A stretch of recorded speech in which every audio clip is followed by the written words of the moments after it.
In this video, we're going to learn about nested functions in C. So a nested function is a function that's defined inside another function. So for example, we could have a function called outer, and the outer function will have defined inside of it a function called nested. And nested is a nested function. It's a function that's defined inside the outer function.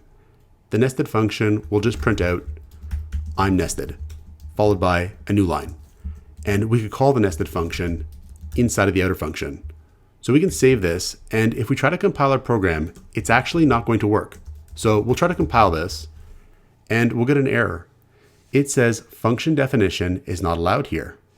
And that's because, technically, nested functions are not part of the C standard.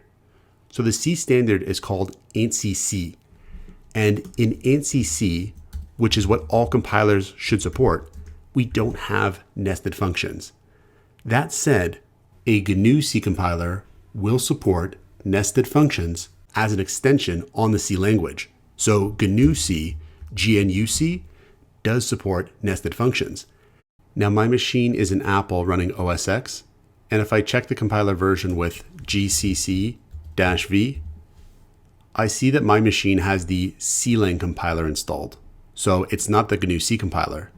So that's why nested functions are not working with my compiler. Let's switch to an online compiler that does use GNU C. So this online compiler here, I tested it out and it does use GNU C. So again, we'll make a function called outer, and inside the outer function, we'll define a function called nested. And the nested function will again just print out, I'm nested, exclamation mark, and followed by a new line. And then we'll call the nested function from within the outer function.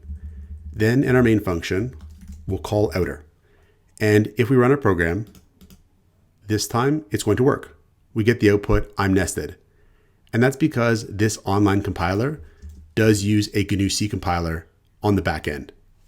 A nested function can actually access a local variable of its containing function so long as that variable is visible when the nested function is defined.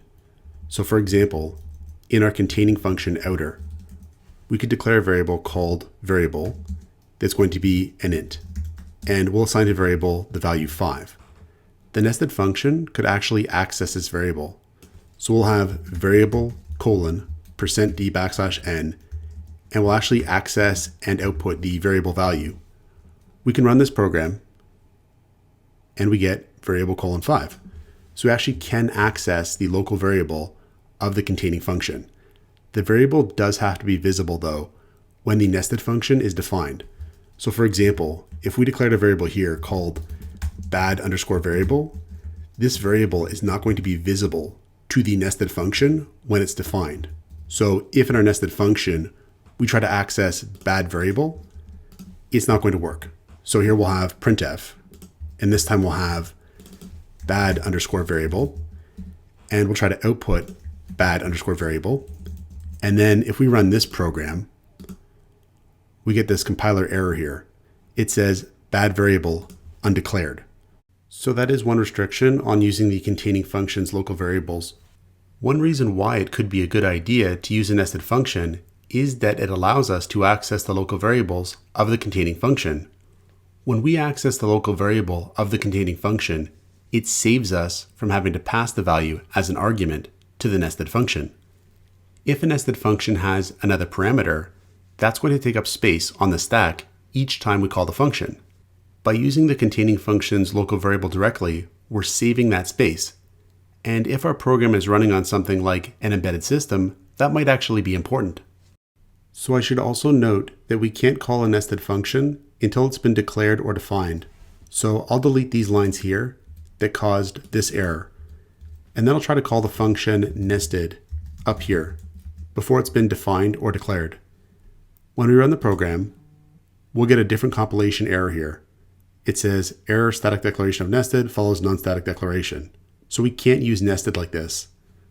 We could try to declare nested above where we call it, like this, void nested. And that is how we would normally declare a function. But if we try to run this, we'll also get an error. So we also get an error here. And this here is pretty interesting. To make this work, we have to use the auto keyword here, like this. Then, if we compile and run our program, it will actually work. We call the nested function twice. Once here, above where it's defined, and once here, below where it's defined. And that's okay, because here, we first declared the function. And the reason why I say this is interesting is that the auto keyword is normally pretty useless in C. So C has different storage classes like extern and static that affect the lifetime and scope of a variable, among other things. And the auto keyword is for the automatic storage class. It's the same storage class that is used by default when we declare a variable like this inside a function. It's the storage class that's there when we don't actually specify a storage class. So it's just kind of interesting because normally the auto keyword doesn't do anything useful at all. But in this case here, it's actually necessary to use it. Another reason why we might use nested functions is if we want to make it very clear that the nested function belongs to the containing function, in the sense that the nested function should really only be used within the containing function. So for example, we could make a function to find the largest rectangle area. We'll call the function int max rectangle area.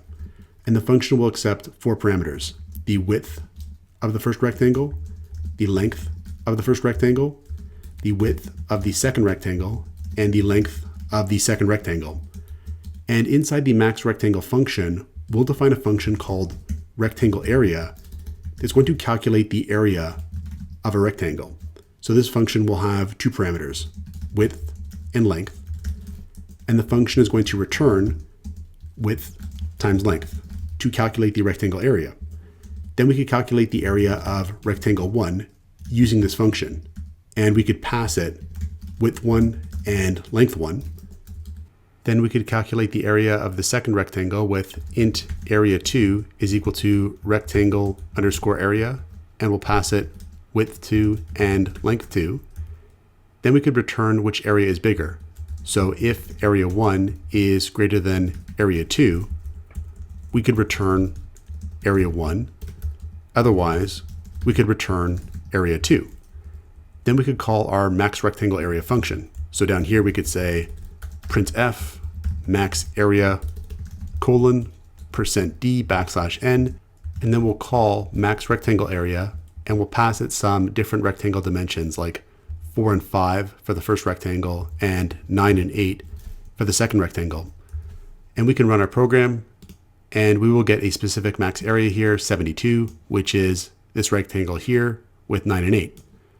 So here, this rectangle area nested function, we're saying that this function belongs to this containing function in the sense that we would really only want to call it and use it inside of this function.